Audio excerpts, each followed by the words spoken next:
Exodus chapter 23, from verse number 20, please remain standing. From verse 20 to verse 27. From verse 20 to verse 27, then we go to the book of First Chronicles, chapter 4, and verse number 9. Exodus 23, verse number 20. Behold, I send an angel before you to keep you in the way and to bring you. Number one, to keep you in the way. And number two, to bring you into the place which I have prepared. He is going to protect you in the way, and he will make sure that he brings you into a place that God has promised you. Beware of him and obey his voice. Do not provoke him, for he will not pardon your transgressions. For my name is in him. This is the reason why he's not going to tolerate any nonsense from you. He is not going to pardon your transgressions. The reason is that because he carries the name of the Lord. But if you indeed obey his voice and do all that I speak, then I will be, this is the reward now, condition. Then I will be an enemy to your enemies and an adversary to your adversaries. For my angel will go before you and bring you into the Amorites and the Hittites and the Perizzites and the Canaanites and the Hivites and the Jebusites, and I will cut them off. You shall not bow down to their gods, nor serve them, nor do according to their works, but you shall utterly overthrow them, and completely break down their sacred pillars. Kureva kuti pamazuva enyu amuchanamata, make sure kuti mavakoromora.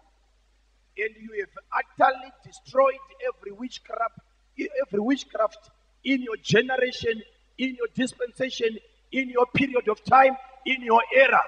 It's a commandment yabva kuna Jehovah. Yati musasiye huroi nehun'anga hwakamira pamazuva enyu. So you shall serve the Lord your God, and he will bless your bread and your water. God is about to bless your bread and your what? Your water. Kureva kuti nemvura yedu inoda kuropafadzwa. Vashona vakanga vambogona vakati mvura haina n'anga, but mazuvano yaane n'anga kune mineral water. It means pari kudiwa ropafadzo inomhara pamvura yedu yemunzizi neyekucity council. I will bless your water and your bread.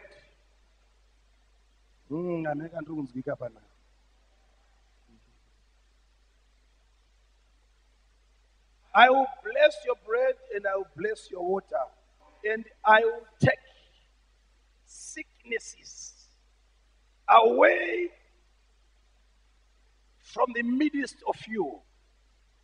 Away, sickness away, sickness away, sickness away. I will take sickness away. This is a promise.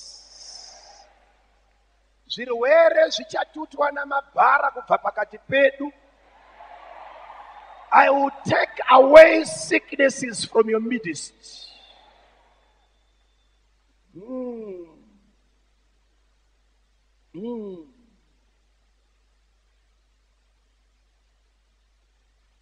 No one shall suffer miscarriage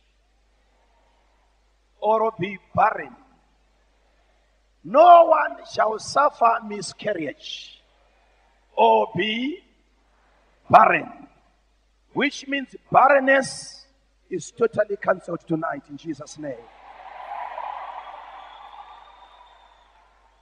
New King James, no one. Old King James Version, nothing. Kureva kuti apasisina chine zita rako chichatadza kubereka. Maizviziva here kuti pamakawanana manga muri vaviri asi zvino imba yazara. Zvazvinoreva ndezvekuti kana Bible richiti nothing shall be barren in your land, zvinoreva kuti mota 1 inofanira kuzvitakura yobereka imwe mota. Imba 1 inofanira kuzvitakura yobereka imwe imba. Everything that is connected to your name shall bring forth.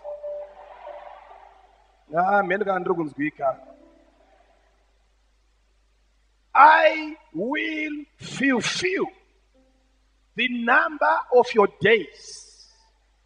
I am going to fulfill the number of your days. Kureva kuti apasisina mweya unoshotesa mazuva ako kurarama panyika. There shall be a fulfillment of what? Days. Verse number 27. I will send my fear before you.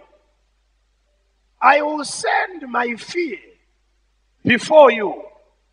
I will cause confusion among all the people of Zimbabwe to whom you come. I will make all your enemies to turn their backs on you. Yeah. I will make all, not some, all, not some, all, not some, all of your enemies to turn their backs on you.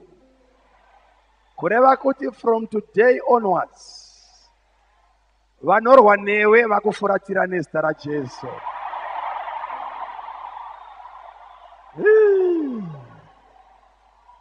First Chronicles chapter 4, verse 9.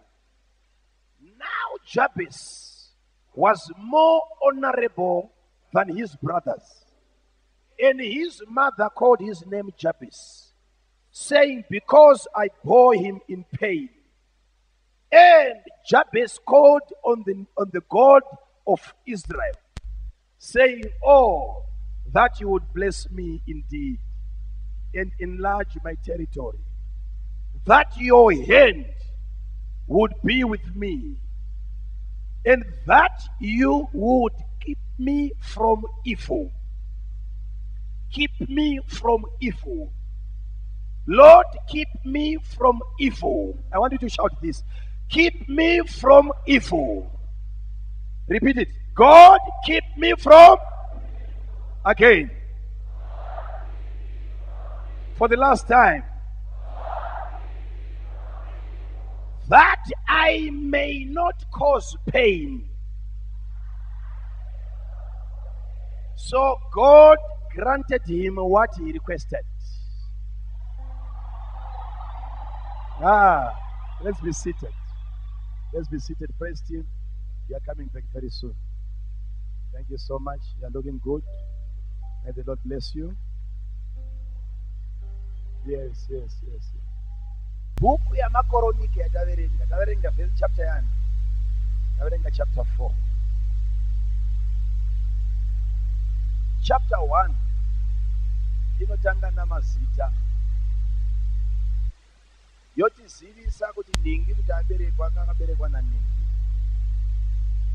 Ningi ndokubva abereka ningi nekuti ningi wanga aberekwa naningi kuti azobereka ningi akabereka ningi. Iri ningi akabereka ningi ichingori kuberekana nakuberekana kusvika vanobata muchapter 2. Chapter 2 ndokutanga kudoma mazita evakaberekwa nevakabereka vacho ichingotsanangura kuti ningi ndokubereka ningi ndokubereka ningi. Kusvika chapter 2 inopera ndokubva vatora futi nechapter 3. ndokupinda vachingotaura nyaya yekuberekana vakaratidza kuti vane shungu dzekuramba vachida kungoberekana.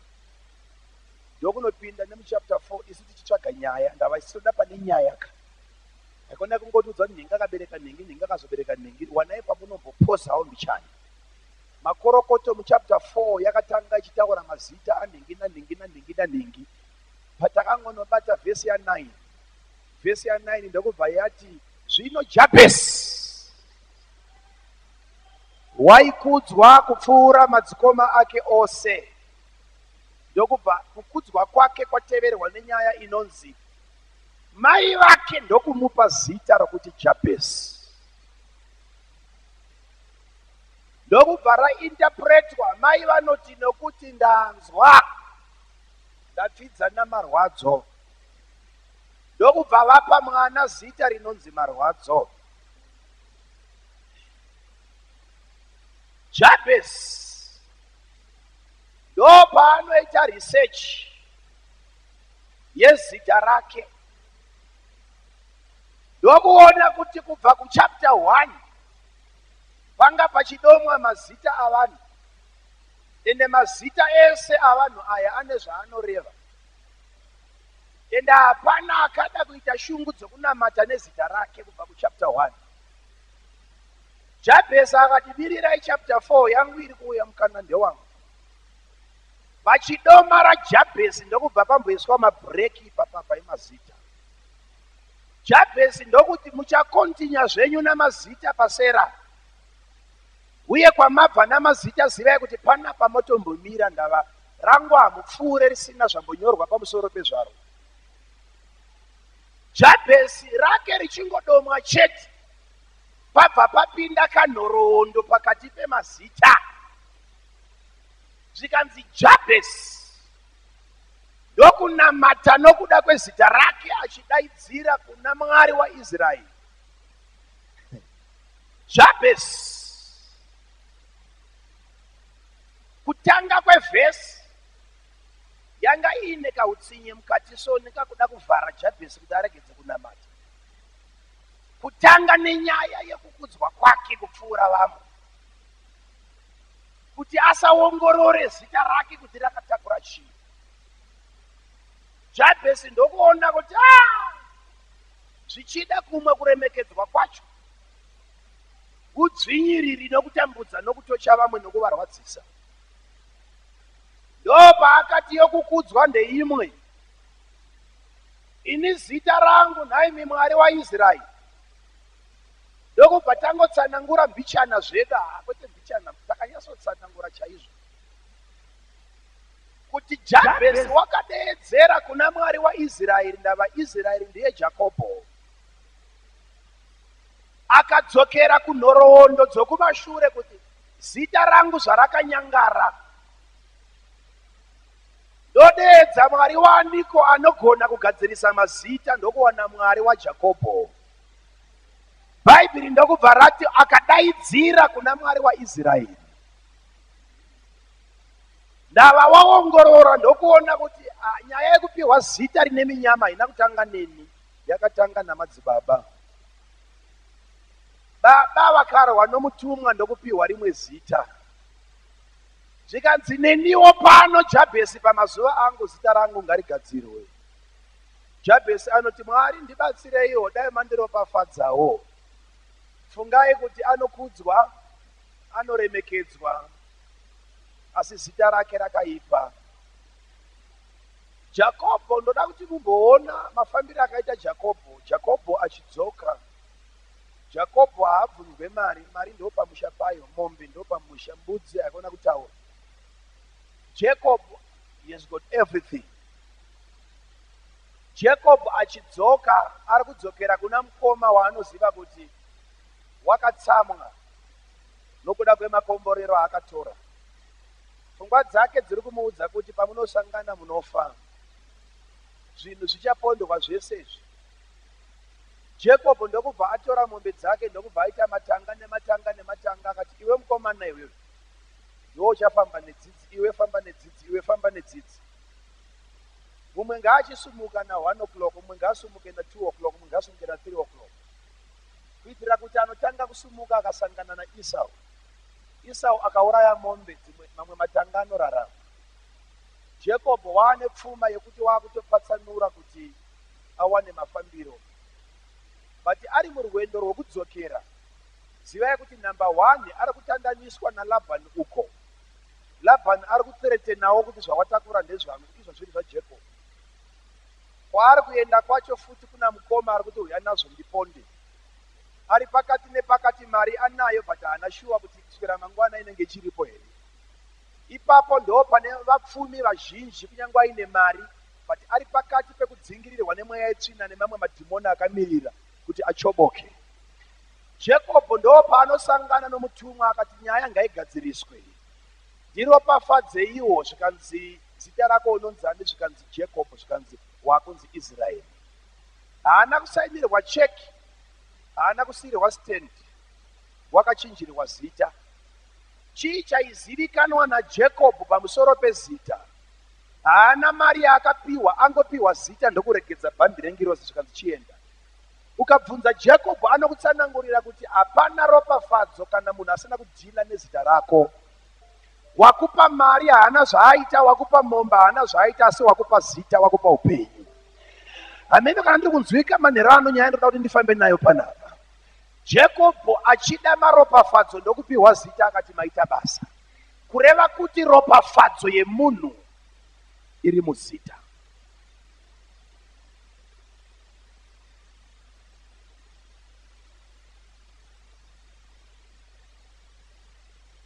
Alright.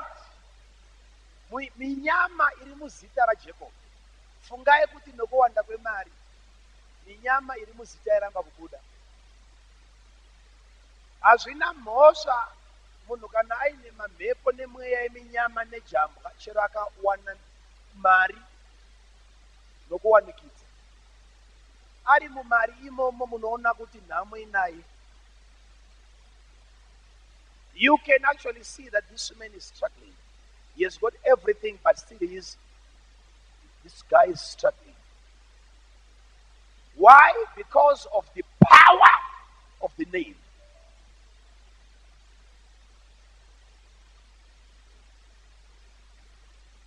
Usauye kwandiri kuzondiudza kuti mazita haana nebasa rese. Mazita ane nyaya. Basa rese riri mumazita. Mombe dzese nokuwanda kwadzo, but still Jacob ari kuziva kuti zita rangu harina kugadziriswa. Kureva kuti nhamo dziri muzita hadzipedzwe nokuwanda. Ndokubva agadzirirwa zita rake, ndokubva yanyorwa mumabhuku. Nyamba Jabhezi mukomana unoverenga wazobatwa nezita risina kumira zvakanaka, akati haizi nyowani hakuna kundivhundutsira. Chero zita rangu richitaura jambwa, but ndakaverenga munhoroondo kuti kune mumwe wainzi mbavha, mumwe wainzi tsotsi, but wakadaidzira kuna Mwari zita rake rikagadziriswa. Jabhezi haana kuenda kwaregistrar akasiya zita rakadaro, but wakanamata nokuda kwemarwadzo akavigwa muzita. Akati Mwari wokudenga ndibatsirewo ndinzwirewo tsitsi kuti zita rangu parinodomwa ngaparegedze kudomwa marwadzo. Jabhezi ndokutanga kunamata nokuda kwezita. Paakatanga kunamata nokuda kwezita, story yakachinja. Chapter 4 yakapindirwa nenyaya isina kurongeka. Ndokubva paitwa murume 1 pakati pe20,000 varume vambonyorwa navakadzi nevamwe 20,000 vazotevera. But pana Jabhezi wakaramba kufanana nevakatanga kunyorwa mazita.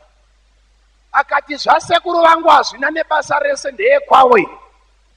Inini kana ndapiwa rakanyangara ndinopopota ende ndinoinamatira nyaya iyoyo. Avenga ndiudzinga zvakanaka. Jabhezi wakaiswa pakati nepakati pemazita, but akati rangu ndogadzirisa. Ndikakutarisa manheru ano ndiri kuona kuti handiwe wakatanga nedzinza, uye handiwe wapedza nedzinza. Uri pakati nepakati. Toda kuti ucheuke utarise kwauri kubva. Uone mazita asina misoro aipiwa vanhu, nemamwe anoita saane musoro wasina musoro, mamwe anokoka madhimoni neminyama nekuchoboka. but kana zvasvika pazita rako pachapter 4 verse ya 9, ramba kufanana na sekuru vako. Iti inini ndakaresearcha, ndakanga ndiri pasports center apa, ndikaziviswa kuti I can do something about my name. Jehovha Mwari wa Israeri, zita rangu ngarigadziriswe. Bvisaiwo marwadzo, that I may not cause pain.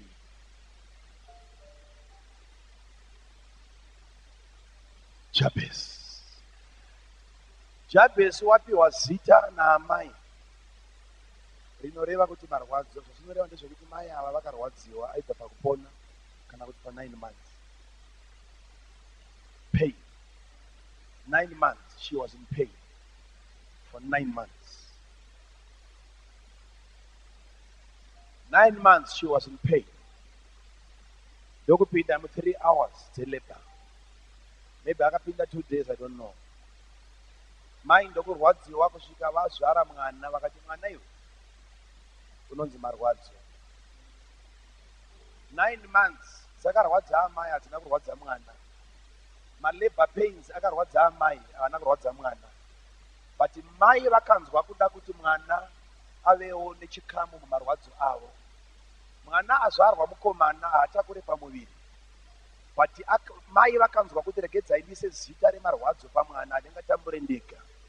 Uri kuona here witchcraft iriko kurudzi rwedu, kuti munhu anopinda munhamo dzake, abuda munhamo dzake, anozvara mwana, opa mwana zita renhamo dzake. Ndinoda mwana ane nharo, anoti indomirira dzangu nhamo kana paine dzangu, iwe dzako ndedzako. Amai kana marwadziwa, imi kana makuda rimwe zita, iti ndonzi Miriamu, rimwe zita ndonzi Jabez. Marwadzo ndenyu akashungurudzwa ndimi, inini regedza nditange upenyu hwangu zvakanaka. Chii chinokonzera kuti munhu akashupika anoda kuti mumwe wake ashupike paakashupika? Izvozvo hazvichaitiki futi kana paine akatambura iwe usati wauya. Ivavo ndo vakatambura vakakwana pauri, ndo panotangirawo rugare. Mwari ngaatibatsire pasevhisi ino. Marwadzo amama ngave marwadzo amama. Pakatambura mutateguru ngapave pakatambura mutateguru, kwete pakatambura iwe. Iwewe pauri, this is a new chapter. This is a new page. You are starting afresh. Jabez ndokuti kuna Mwari, oh Father, that you may enlarge me, expand me, enlarge my territory, my place of domain, my place of influence. Ndiwedzereiwo Jehovha, nditatamureiwo. Jehovha nditambanudzeiwo. Influence yangu ngaionekwe. Pano ndauya varume ndakatsika giya rechiprofita. Nekuti kune mazita akasendekwa mukona dzemba. Ndokubva vaisa huyo dzaikuirwa dovi kana chii. Ndokubva vavharira mazita kuti zita rako riregedze kuzivikanwa. Zvino ndauya kuzokungurutsa mabwe kuti mazita akavharwa ngaabude panze, mazita akatsikirirwa ngaabude panze. America unoenda iwewe, ndati UK unoenda iwewe, zita rakadzvinyirirwa ngariregedzwe.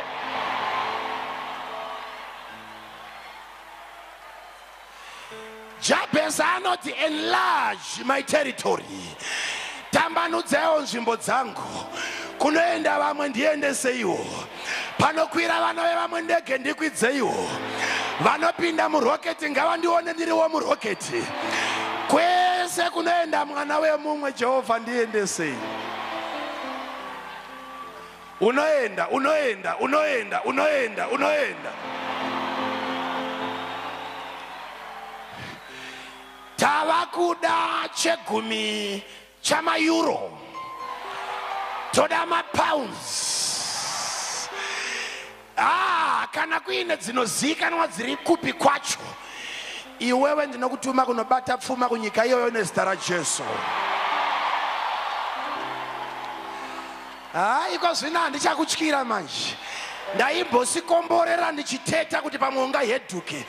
Asi ndaona kuti unorevesa iwewe. Ndaona kuti wakauya zvachose iwewe. Ndaona kuti you have come for good iwewe. Ndinotokukomborera chete usati wadzokera.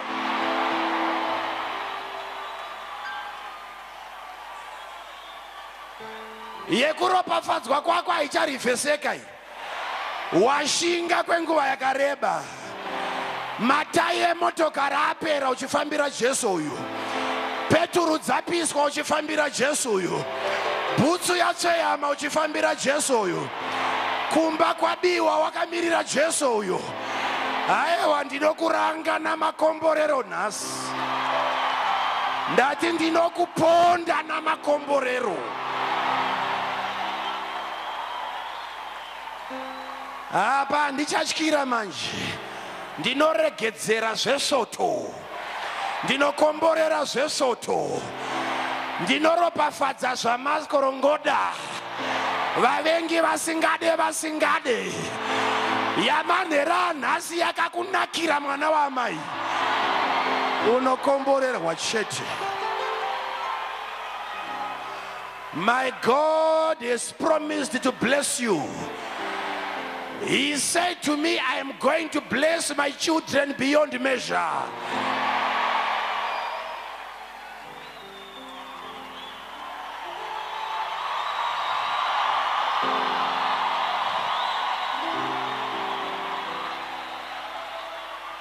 Jabez anotanga ati Mwari nditambanudzeiwo, ndokubva apedzisa achiti and that I may not cause pain.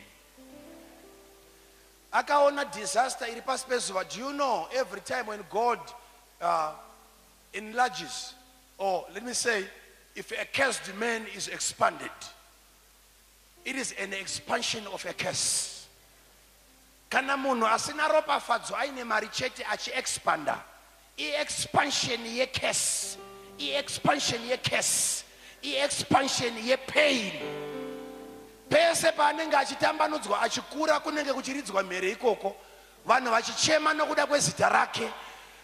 Saka Jabhezi wati Mwari kana makunditambanudza bvisaiwo marwadzo, kuti kwandinoenda maneighbors ngaaregedze kuchema nokuda kwangu.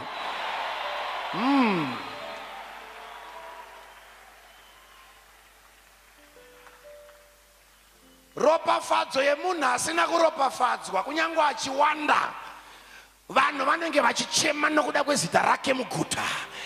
Why ndava hana kudhila nezita rake, anonzi Jabhezi but ari kungoextendwa, pain isina kubviswa muzita. Kubva nhasi kwese kwaunoenda vachaita mabiko. Ukasvika pamba pemunhu uchibva pano nhasi ukanzi titambirei, regedzai kuti muchitambirei, vaudzei kuti nyasotambirai. Ndauya nenyasha, ndauya nengoni, handina kuuya namarwadzo. Jabhezi rakabvisirwa marwadzo. I have not brought you pain. Handina kuuya namarwadzo, ndauya nenyasha. Wese ari kundinzwa nhasi, you are a blessing carrier. Uri kuenda wakatakura nyasha namaropafadzo.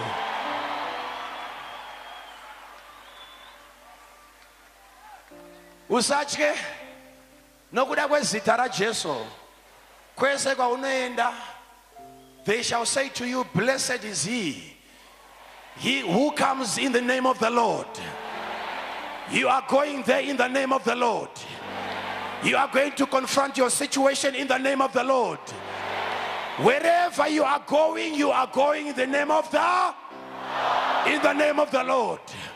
No devil shall touch you. No demon shall disturb you. You are going in the name of the Lord. From tonight, I pronounce you covered by the blood of the Lamb. In the name of Jesus. Ngatifambe nayo. pane nyaya yako apa, pane hiusa rako apa. Ndava ndiri kutoona pane hutano hwako nemarriage yako ipapa. Rega tiichovhe, rega tifambe nayo. Nyaya iyi manje, Jabhesi anoti, ndakumbira kuti ruoko rwenyu ngaruve pamusoro pangu. Ruoko rwenyu ngaruve pamusoro pangu. Kureva kuti kubva zuva ranhasi, ruoko rwaJehovha, ruoko rwaJehovha, ruoko rwaJehovha ka rukauya pamusoro pako, dzimwe nguva hurwuone kunyange rwuri hundreds of kilometers away. Kana Jehovah akadai pamusoro pako, this is what happens. Chero asina kukubata, akadai pamusoro pako, so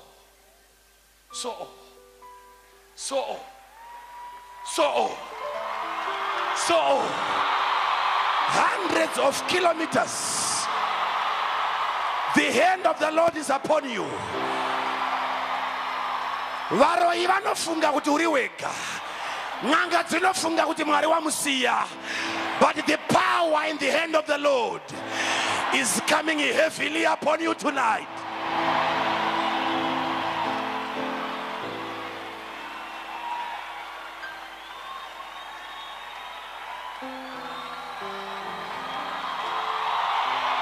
Oh,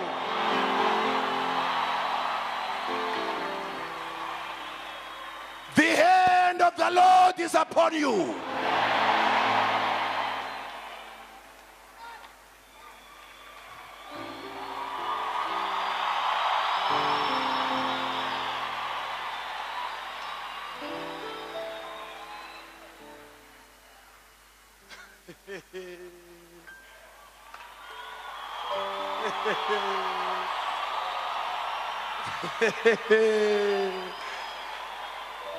Ndati vachafunga kuti Mwari wakusiya. Why? Ndava vakakuona uchiita chivi, vakafunga kuti Jehovha akufuratira. Vakakuona uchidzingwa basa, vakati Jehovha akufuratira. Vakakuona uchidzingwa chechi, vakati Jehovha akufuratira. Nyamba zita raJehovha riri pamusoro pako. Jabhesi anoti ruoko rwaJehovha ngaruve pamusoro pangu. Ruoko rwaJehovha ngaruve pamusoro pangu. The hand of the Lord is coming upon you.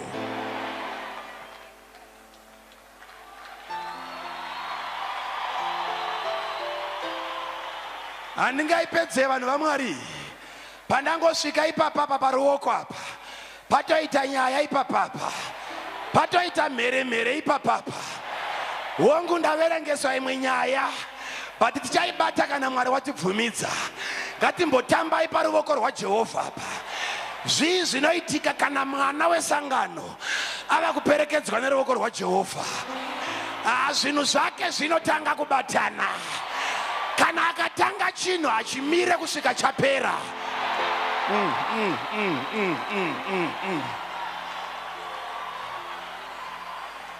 Wese ane marriage yakabatwa namadhimoni ngairegedzwe nezita raJesu. Iko zvino ndakamira pano ndiri kuona mumwe anofamba netsoka, but mota yako ndaibata paJapan apa, ndinoikakata nezita raJesu. The hand of the Lord is coming upon you.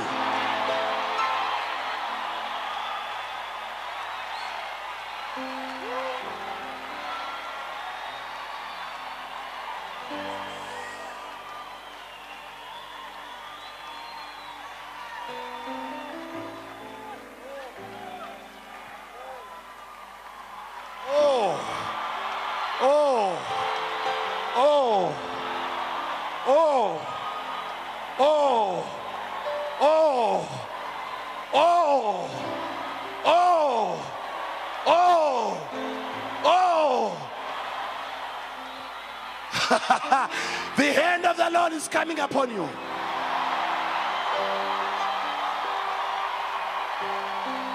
The hand of the Lord is coming upon you.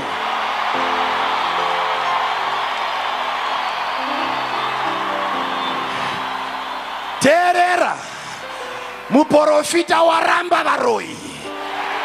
Ndati muranda wa Jehovah waramba hunganga. Wesa karoye waroyonuka. Wesa nechitsinga ngachibviswe. Wesa anorwara ngaapore. Wesa anoroja enda unovaka imba. Ndine mhepo inopedza maroja nhasi. Ndine mweya unopedza zvikwereti. Ndine mweya unovakisa dzimba nhasi. The hand of the Lord.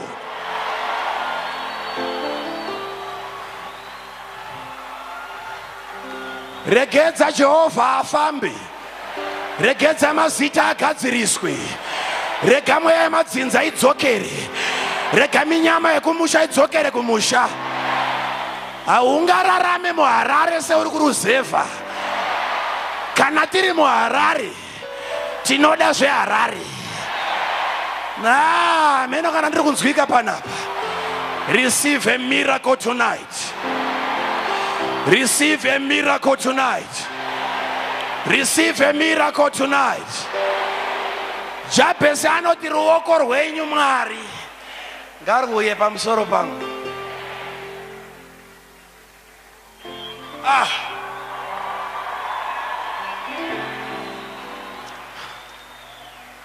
Ndatodzwa ndichisvika panapa kuti kune vakumbira prayer vanga vakafasta here kudi I don't know how many days, 42 days. There are people here who are fasting. They've been on a fast for 42 days now. There are people. Aika, unonoka. Garego.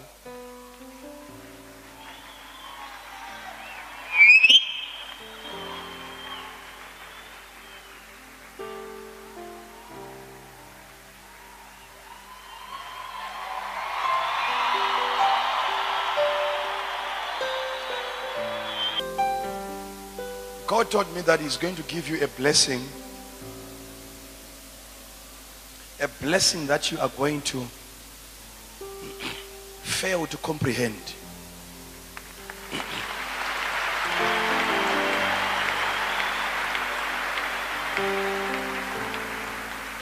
God is going to bless you in a way that is going to confuse your enemies.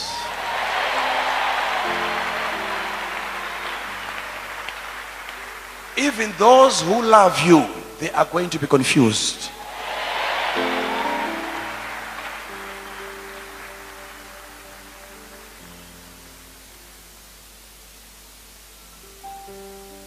If God can bring all these people together,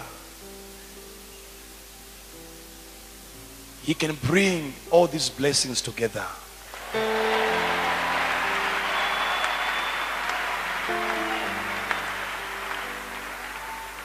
Do you know, Kuti, you are even more difficult to deal with? You are even more difficult than the blessing. You are difficult to invite than the blessing.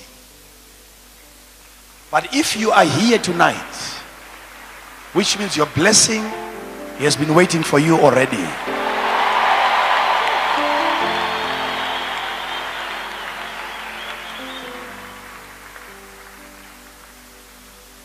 Don't ask for what you can't receive. You people.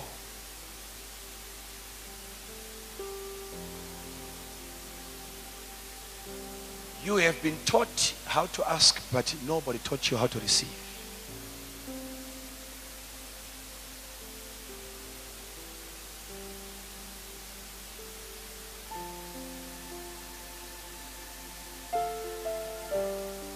See a chapter is not about to I'm going to touch it. Sunday Maraga and the Battle of Japan and Ripas Carpet Japan Meno and the Zivi. Meno.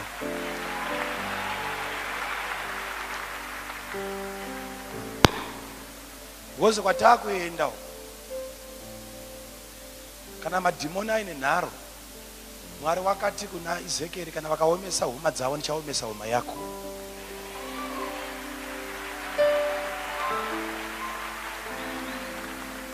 Ndakuda kuoma musoro sekuoma kwakaita mweya china even kupfuura.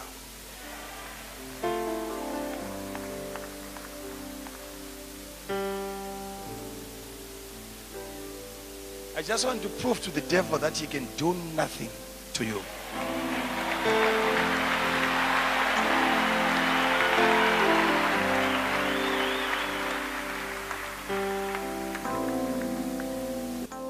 His presence is here.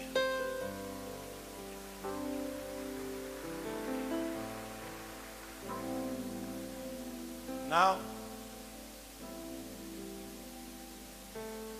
I want you to prepare, get ready, because you are about to meet your angel. You are about to meet your angel.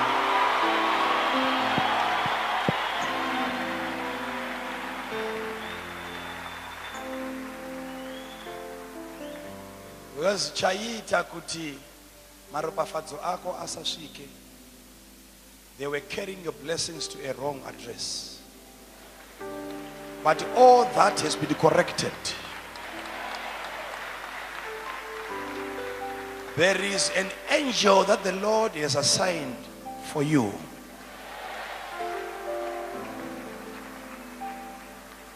Jabez, you are no longer going to cause pain.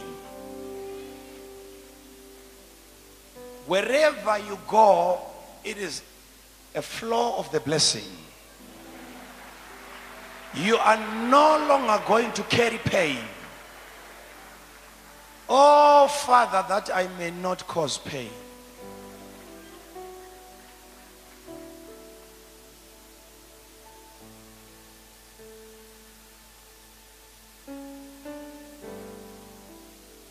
You are going to receive something big. I can see it. I can even feel the weight.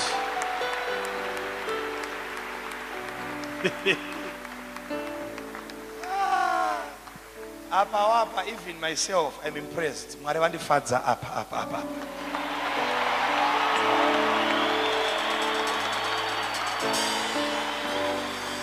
Yo zvinhu zvandinogara ndichiti Mwari, unodiko kupa vanhu vandinoshumira. Ndo zvandiri kuona izvi.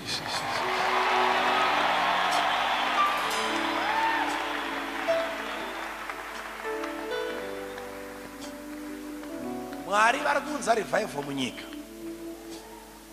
Tatomo. Revival yekuti hatigoni kubata microphone tese. But tese tichatendeutsa. Vamwe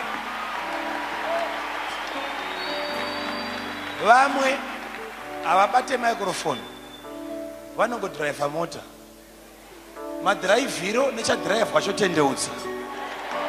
Vamwe vanongo vakaimba, aona imba otendeuka.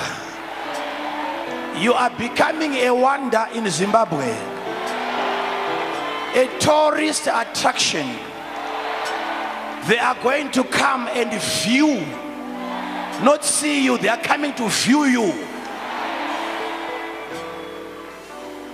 You are becoming a wonder. You are becoming a wonder. God is extending you. God is expanding you. You are going to go way beyond the borders. He is going to bless you beyond measure.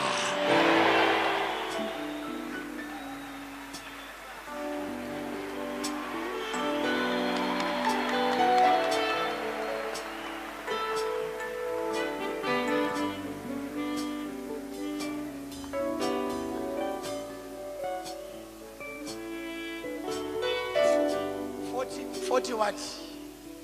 42. You people. Ndichinge ndiri nemimi. Ndinomuvha chair. Ndotora chair ndoigadzika. Ndodaiso maoko so ndichisunda chair. Iri kokoko.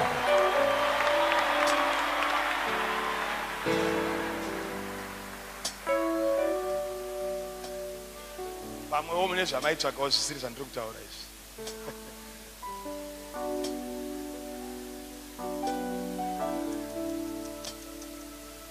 Mwari unozviita vanhu vaMwari. Mwari unobvisa weight even muspeaker here. Pane vakazvona tichizviita. Pane vangu variko kwakweti kurofa. Mwari kana achigona kulifta maobjects, achiburitsa weight iri muchinhu, vanhu vakatarisa kuite pamovie. Kana Mwari achipedza chinhu chine 5 kgs choenda pa0, kwete vision.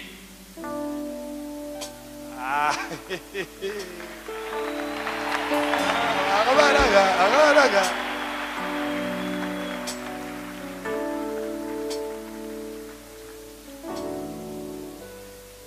Get ready to receive. Something big is coming upon you. What something? Great favor. The Lord has chosen you tonight. The Lord has set you apart.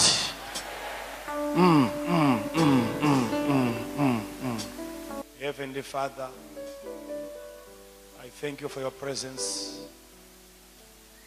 your anointing,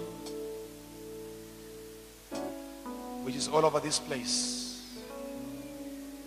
Father, you are here to heal the sick, even to raise dead situations. We are in an environment where all things are possible. Father, we are believing you for great things. Miracles are taking place right now, even as I'm speaking. People are being remembered. I see the Lord touching your name. I see the Lord laying his hands on your name. Oh my God, oh my God, oh my God.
Vatikudi. Pastor vakandiudza musi wa6 June kuti ndichaita mwana musikana ndiye wandakabata.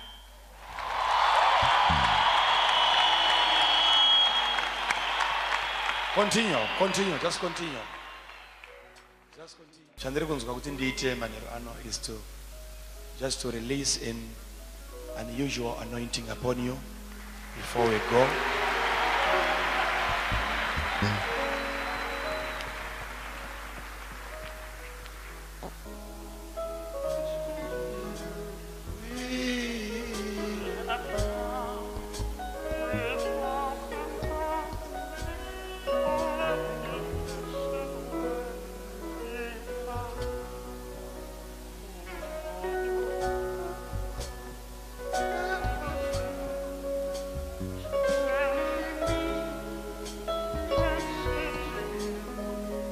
Help us. Sit down.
Jehovah runoya pamusoro pamunhu. God is not lying.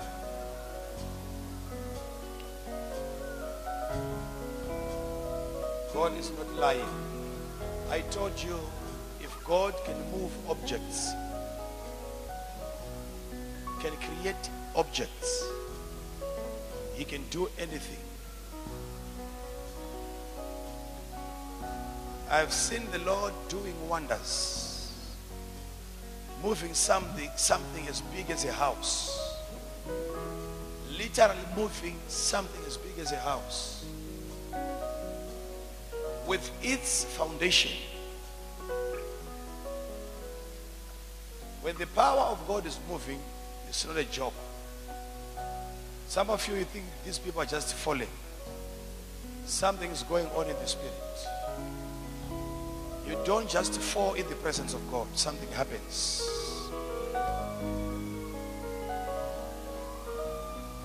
Yes, it's Durugaya. It's Durugaya. Praise Him, Garepas. Please don't stand. Please don't stand. Remain seated. Whatever happens to you, all of you people, I want you, I'm not going to pray for anybody who is looking down. Azvizi zvemashiripiti zvokuti unozosvinura zvaitika. No. I want you to watch.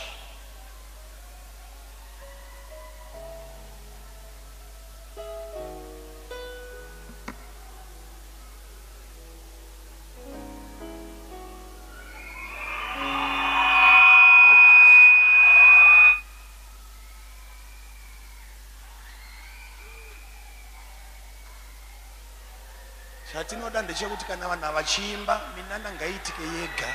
This is what we need.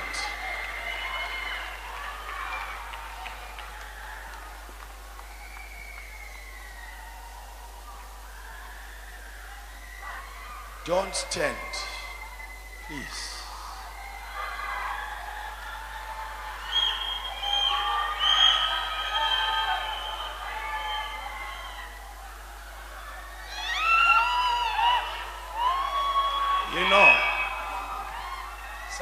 the Holy Spirit, he moves like a wind. He can move like a wind. Izvozvo zvamunoti kondozvinei ndozvatinoda zvacho izvozvo. Because God is not like you. He's not like you.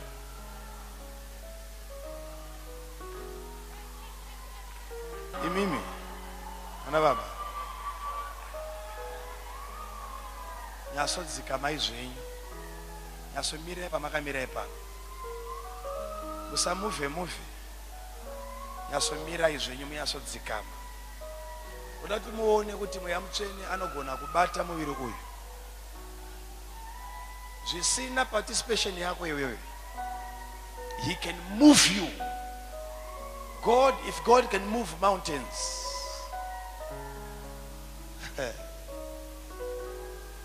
just stand there and believe. If you want to be strong, try to be as strong as you can.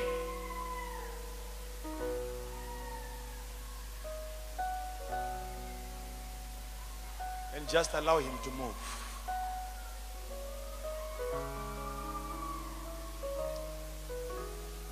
When you're dealing with the Holy Ghost, you're dealing with the Spirit.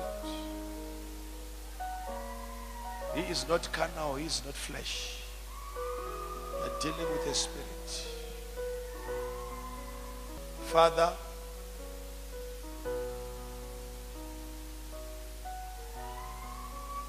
thank you for this anointing,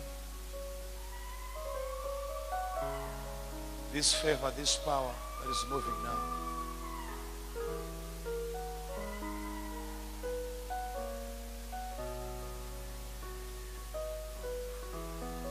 If there are people who are desperate for you, on page 12, please, Lord, Father, Holy Spirit, touch them and use them. Visit them.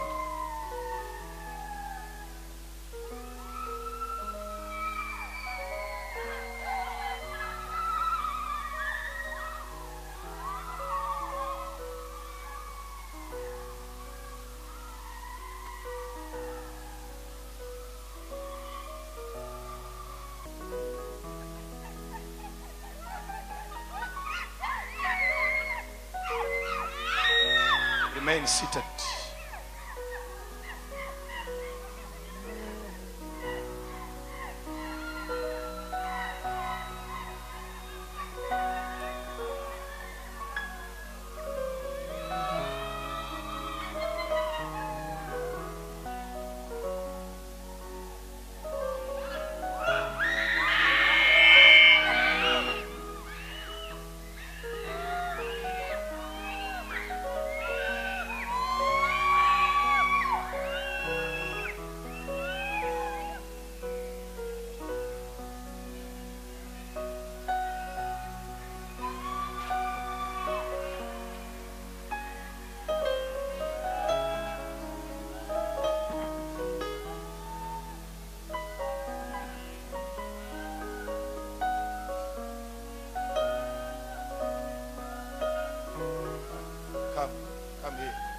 Come here.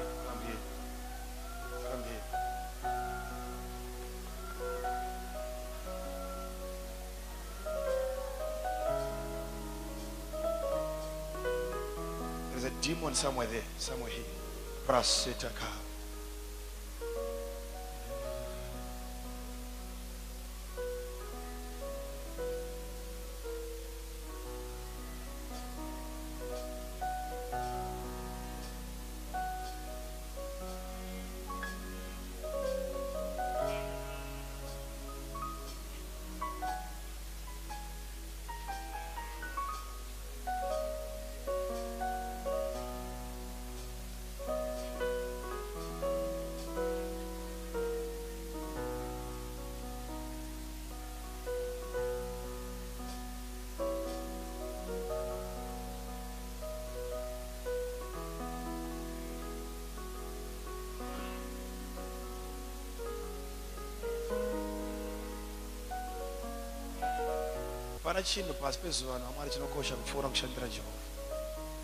If you are not working for God, You are not working.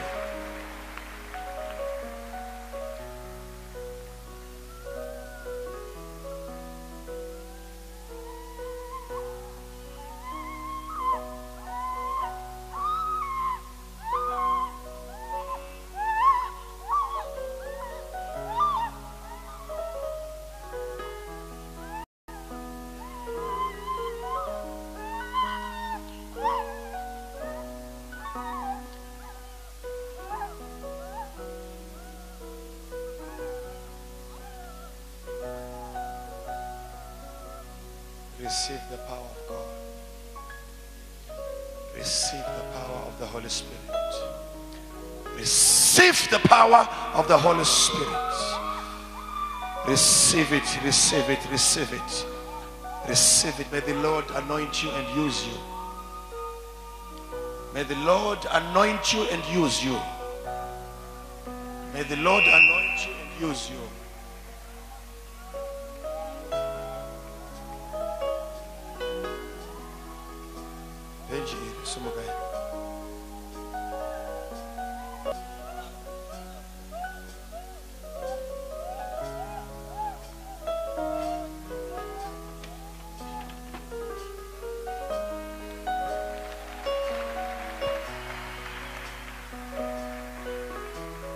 It's not just a falling, it's an impartation.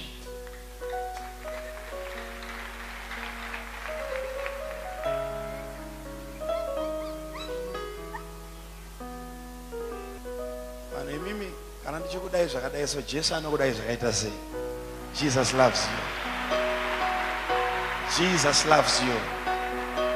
Jesus loves you.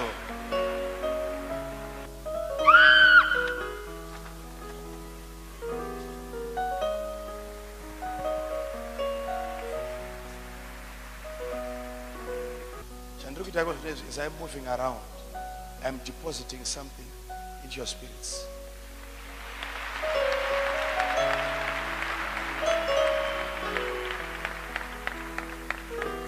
The power of God is real. Even usina chaunoona, but kana richifa, but mepo ngaionera kuti mepo iyi, but inotakura ma objects.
Anointing tonight.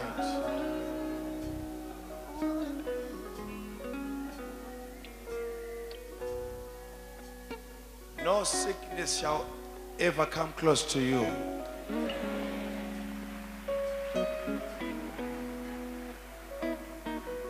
May you be protected as you go out and as you come in.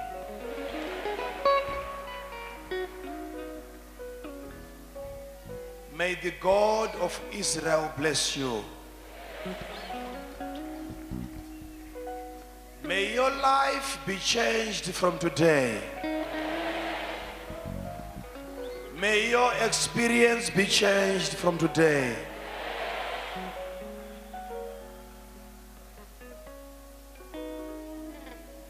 You are going to see visions from today. May the angels of the Lord begin to visit you from today.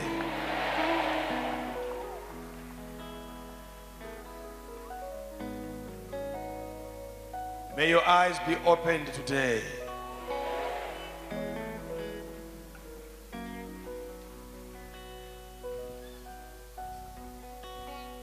just try to sit up straight. Just try to sit up straight.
Come here, my friend.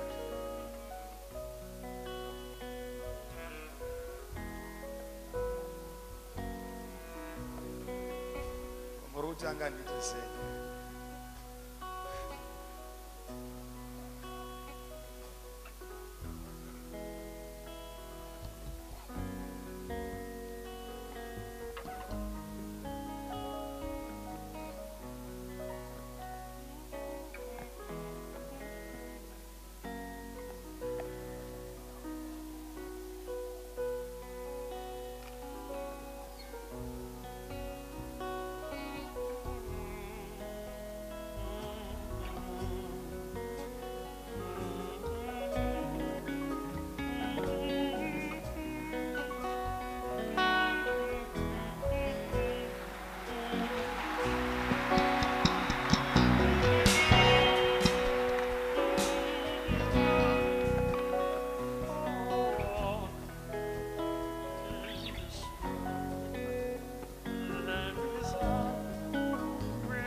What is happening?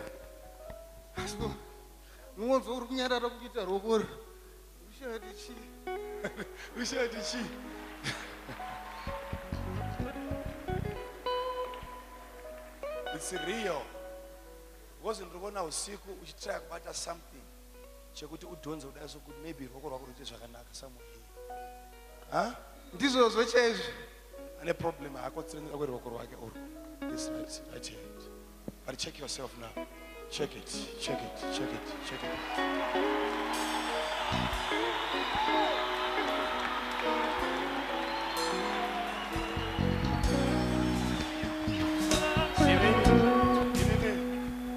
Unofunga kuti munokunda mweya mutsvene ubika mafeti koko.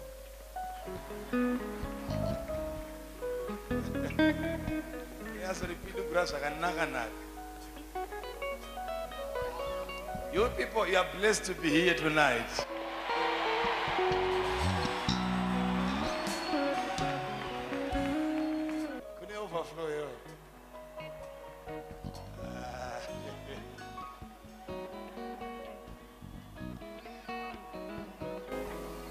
Receive it. Receive it. Receive it.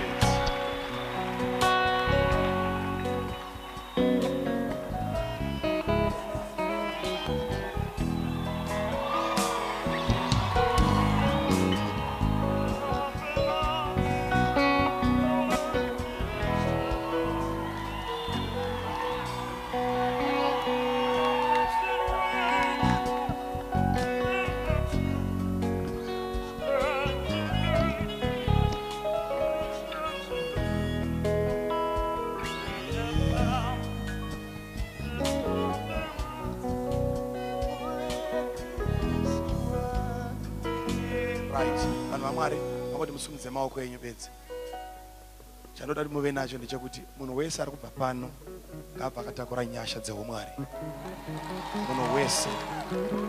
Simudzai maoko enyu, stretchai maoko enyu this way. I just want to impart something into you. It's very simple.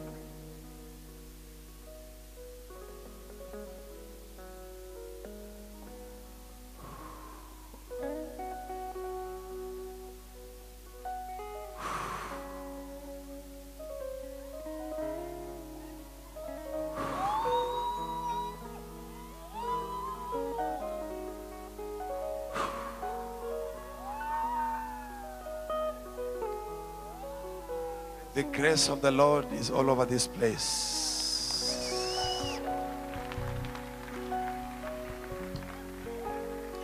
Remember, the Lord told me that 17. And it, you remember 17?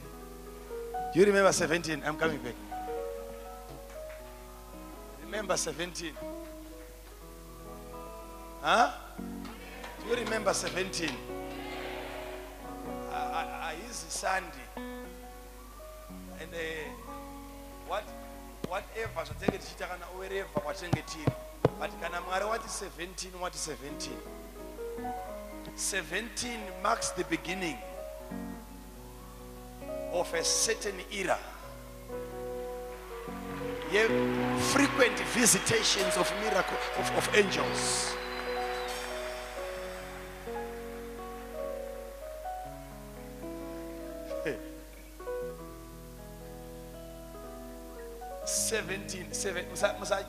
Dates edanokosha kuno mwarani pa dates. Ngamba akumuziva kuti akangopa date bedzi nenyaya. 17 ndo mavambo. Huh?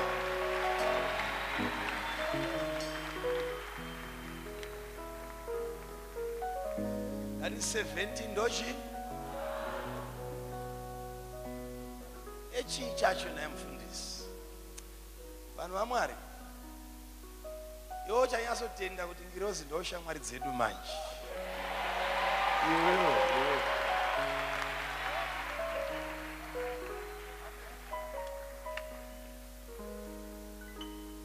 Isati kunamata kwakaora kunamata kwakafa kusina simba ra Mwari. Ine Mwari watinoshumira kuno kwa haana kuita sengangaka inopota ichingoviga mishonga yayo haidi kupa vamwe. Wedu Mwari anoti behold I give you power. Zviri mari ndo zvinoenda muvana vake. Handiti? Celebrate your miracle tonight. I declare and I decree.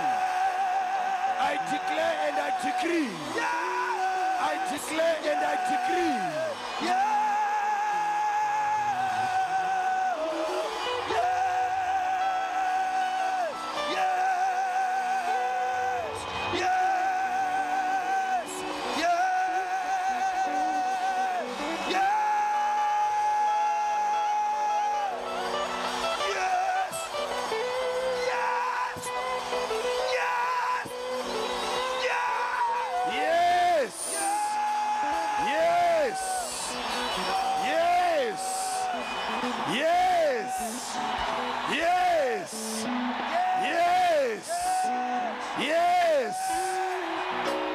My God is good. My God is good. My God is good. My God is good.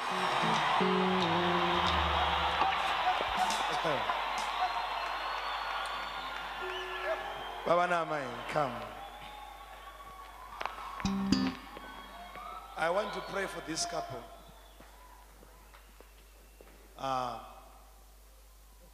Mama yasorangane. Mama yasotauran. Mukawiran.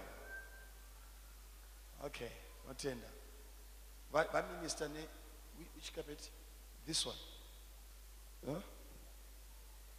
Okay, these two carpets. Nema sofa ayas kanzenga gari. No, I'm going to minister of ministry.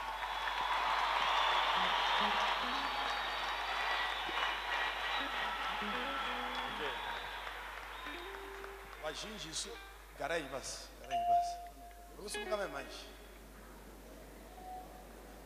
If I bless somebody, I normally want to do it in front of people, so that when you see that person rising, you will know. If you do something for this ministry, definitely we are going to bless you. Kana usingade kuzikanwa usape ku ministry ini. Zviti. Ina unopakuma. Because kuno kutoda zvinhu zvinoonekwa, maropafadzo anoonekwa.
What's happening? I couldn't stop. I couldn't stop. It's all right. It's good sometimes when the Lord moves you. Huh?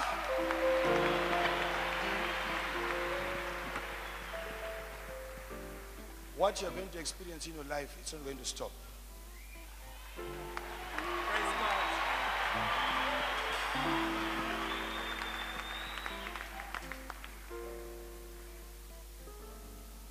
Thank you, Father.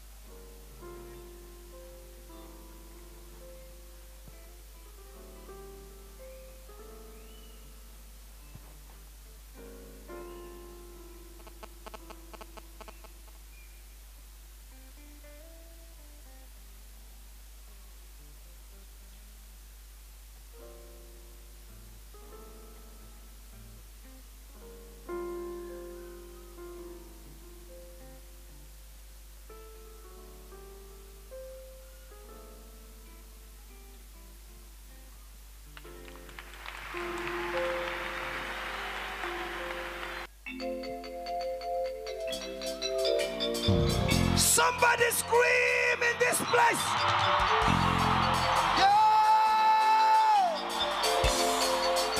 Make a joyful noise unto the King of Kings.